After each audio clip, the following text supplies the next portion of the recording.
오늘의 역사 1776년 11월 5일 정조의 규장각 설치. 규장각 설치의 배경. 1776년 조선의 젊은 군주 정조는 국왕으로 즉위하면서 강력한 개혁 의지를 가지고 있었습니다. 정조는 즉위 직후 창덕궁 후원에 규장각을 설치했는데 이 기관은 단순한 도서관이 아니라 학문 연구, 정책 논의, 인재 양성의 중심지가 되었습니다. 규장각은 특히 정조가 추진한 다양한 개혁 정책의 핵심 역할을 맡게 되었으며 당시 권력의 중심에 있던 노론 세력을 견제하는 중요한 장치로도 사용되었습니다. 규장각의 기능과 역할. 규장각은 학문과 지식의 보고 역할을 했으며 왕과 학자들이 학문과 정책에 대해 논의하는 장소로 이용되었습니다. 이곳에서는 정책 연구와 논의가 활발히 이루어졌으며 국왕이 직접 학자들과 만나 학문을 논하고 궁금증을 해결하기도 했습니다. 규장각은 조선시대의 중요한 정치적 문화적 기관으로 자리잡았고 정조는 이를 통해 조선의 학문과 문화를 한 단계 높이는 데 힘썼습니다. 서울 출신 검서관의 등용. 정조는 규장각의 검서관책을 정리하고 보관하는 관리유로 서울첩의 자녀 출신 인재들을 등용했습니다.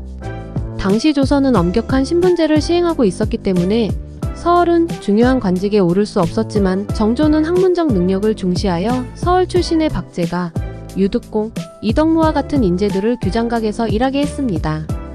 이들은 뛰어난 학문적 업적으로 인정받으며 정조의 최측근이 되었고 그들의 학문은 조선 지식인 사회에 큰 영향을 미쳤습니다. 이러한 인재들의 활약 덕분에 오늘날에도 박제가의 북학의, 이덕무의 청장관전서, 유득공의 발해고와 같은 저서가 전해져 그들의 학문적 업적을 엿볼 수 있습니다. 창덕궁 후원과 부용지에서의 교류. 정조는 창덕궁 후원의 아름다운 연못인 부용지에서 학자들과 학문적 교류를 즐기기도 했습니다. 정조는 이곳에서 학자들과 시를 읊고 풍학을 즐기며 소통하였고 이를 통해 학문적 영감을 얻으며 국정을 논했습니다. 창덕궁 후원의 부용지는 정조가 가장 사랑했던 장소 중 하나로 알려져 있으며 이곳에서 정조와 학자들이 고기를 낚으며 지식을 나누는 모습은 정조의 친근한 통치 방식을 상징합니다. 규장각을 통한 개혁과 견제. 규장각은 노론 세력이 장악하고 있던 비변사화는 대조적으로 신진 세력과 유능한 학자들로 채워졌으며 이는 정조가 기존의 권력 구조를 개혁하고자 했던 의지를 반영하는 것이었습니다.